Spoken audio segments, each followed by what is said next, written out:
തൂത്തുവാരിയൊന്നൊന്ന് അല്ല വാരി തൂക്കുക. ഹായ് കൂട്ടുകാരെ, ഇന്നൊരു കാര്യം കാണിച്ചു തരാമേ. ഒരു സിമ്പിൾ കാര്യമാണ്. ഇത് കണ്ടോ, ഇതെന്തോന്നറിയാമോ? ഈ സാധനം ഇതാണ് നമ്മുടെ നക്ഷത്രപ്പാലയെ. അപ്പോൾ ഇതുകൊണ്ട് നമുക്കൊരു പ്രയോജനമുണ്ട്. ഇതുകൊണ്ടെന്ന് പറയാം, ഇതിൻ്റെ കറ കൊണ്ടാണ്. ഇത് ഞാൻ കാണിച്ചു തരുന്നത് എന്തുവാണ്. സൂപ്പർ ഒരു ഐഡിയ ഉണ്ട്. അതായത് നമ്മുടെ കയ്യിലോ കാലിലൊക്കെ മുള്ളു കൊള്ളുമല്ലോ, മുള്ളു കുത്തി കയറും. അയ്യത്തൊക്കെ നമ്മളിങ്ങനെ നടക്കുമോ എന്തെങ്കിലുമൊക്കെ ചെയ്യുമ്പം കൊട്ടാവാടി മുള്ളോ അതുപോലെ ഈ ചെറിയ ചെറിയ മുള്ളുകളൊക്കെ ഉണ്ടല്ലോ, കുത്തി കയറുമല്ലോ. അപ്പം നമ്മൾ എന്താ ചെയ്യും? മുള്ളു കുത്തി കയറുമ്പോൾ നമ്മൾ പെട്ടെന്ന് നമ്മൾ ആശുപത്രിയിൽ പോകും, അല്ലെങ്കിൽ മാന്തി ലേഡും വെച്ച് ചെത്തിയോ അല്ലെങ്കിൽ സെറ്റിയപ്പനും വെച്ചൊക്കെ കുത്തി കിഴിച്ചിട്ട് നമ്മൾ എടുത്ത് കളയുമല്ലോ. പക്ഷേ അങ്ങനെയൊന്നും ചെയ്യണ്ട കേട്ടോ. അത് അല്ലാതെ തന്നെ നമുക്കിത് ഈ കറ കൊണ്ട് നമുക്കത് എടുത്ത് കളയാം. അതെന്താണെന്ന് ചോദിച്ചാൽ, എങ്ങനെയാണ് ചെയ്യേണ്ടതെന്ന് ചോദിച്ചാൽ, ഇതുപോലെ ഇല നമ്മൾ ഇങ്ങനെ അടർത്തി എടുക്കണം. അപ്പോൾ അതേ കണ്ടോ, ഈ കറ ഇങ്ങനെ വരും. ഇതിൻ്റെ കറ വരുന്നത് കണ്ടോ?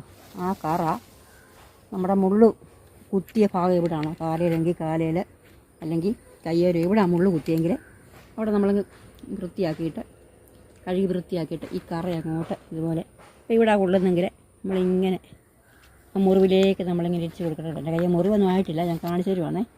ആ മുറിവിനകത്തോട് നമ്മളിങ്ങനെ ഈ കറ ഇങ്ങനെ വെച്ച് കൊടുക്കണേ. വെച്ച് കൊടുത്തിട്ട് സ്ഥലം നേരെ അവിടെ ഇങ്ങനെ ഇരിക്കണം ആ കറ. എന്നിട്ട് ഒരു 1-2 സെക്കൻഡൊക്കെ അവിടെ ഇങ്ങനെ ഇരിക്കണം ആ കറ അവിടെ ഇങ്ങനെ ഇരുന്നിട്ട് നമ്മൾ ആ കറ ഇങ്ങനെ കളയണം. കളഞ്ഞിട്ട് അല്ലെ കറ അവിടെ തന്നെ ഇരുന്നിട്ട് കുഴപ്പമില്ല. നമ്മളിങ്ങനെ ഇങ്ങനെ നമ്മളിങ്ങനെ വെക്കണം. ഇങ്ങനെ നമ്മൾ വെച്ച് കഴിയുമ്പോഴത്തേക്കിന് ആ മുള്ളിങ്ങനെ ചെറിയ അനക്കം വെച്ചിട്ട് ചാടി ഇഞ്ഞ് പോരും കേട്ടോ. അതിന്നേ ചാടി ഇഞ്ഞ് പോരും. ഉണ്ടോ, ഒരു കുഞ്ഞു മുള്ളാന്ന് പറഞ്ഞാൽ നമ്മൾ ഇരിക്കുമ്പോൾ നമുക്ക് ഭയങ്കര ബുദ്ധിമുട്ടല്ലേ, കുത്തി കയറി ഇങ്ങനെ ഭയങ്കര വേദനയല്ലേ നമുക്ക്. അപ്പം ഇത് നമുക്ക് പെട്ടെന്ന് ഇങ്ങനെ ആ മുള്ളെടുത്ത് കളയാം കേട്ടോ. ഈ കറ കൊണ്ട് നല്ലൊരു ഇങ്ങനെ ഒരു ഐഡിയ ആണ് ഈ കറ. പണ്ടൊക്കെ ഇങ്ങനെ ചെയ്യുമായിരുന്നില്ല കേട്ടോ. ഞാൻ ഇപ്പോഴും സത്യം പറഞ്ഞിട്ടുണ്ടല്ലേ, മുള്ളു കൊള്ളുമ്പോൾ ഞാനിങ്ങനെ ചെയ്യുന്നത് കേട്ടോ. ഞാനിങ്ങനെ ചെയ്താൽ മുള്ളെടുത്ത് കളയുന്നത്. നമുക്ക് അന്നേരം പെട്ടെന്ന് ആശുപത്രിയിലൊക്കെ ഓടിപ്പോകാനൊന്നും പറ്റത്തൊന്നുമില്ലല്ലോ. അല്ലെങ്കിൽ തന്നെ ഇപ്പോൾ ഈ ചെറിയൊരു മുള്ളു കൊണ്ട് ഓടി ആശുപത്രിയിൽ പോയി കഴിഞ്ഞ് കഴിഞ്ഞാൽ അവസ്ഥ അറിയാമല്ലോ എങ്ങനെയാണ്. തിരിച്ച് വരുമ്പോൾ ചിലപ്പം പല സ്റ്റേജിൽ കൂടെ ഒക്കെ നമ്മൾ കടന്നു പോകേണ്ടിയൊക്കെ വരും. അതുകൊണ്ട് ഇങ്ങനെയൊക്കെ ചെയ്ത് കഴിഞ്ഞാൽ വേഗം നമുക്കതൊക്കെ എടുത്ത് കളയാൻ പറ്റും. വലിയ മുള്ളല്ല കേട്ടോ, കൊച്ചു മുള്ളാണേ. വലിയ മുളകൊക്കെ കൊണ്ട് അന്നേരം വെച്ചുകൊണ്ടെങ്കിൽ അന്നേരം ആശുപത്രിയിൽ പോകണം. ഇതിപ്പോൾ കുഞ്ഞു മുള്ളൊക്കെ കൊള്ളുമ്പോഴത്തെ ഒരു ടിപ്പാണ് ഞാൻ ഈ കാണിക്കുന്നത് കേട്ടോ, ഈ പറഞ്ഞു തരുന്നത്. അപ്പം ഇങ്ങനെ അങ്ങോട്ട് ചെയ്തിട്ട് ഇതുപോലെ വെച്ച് കൊടുത്താൽ മതി.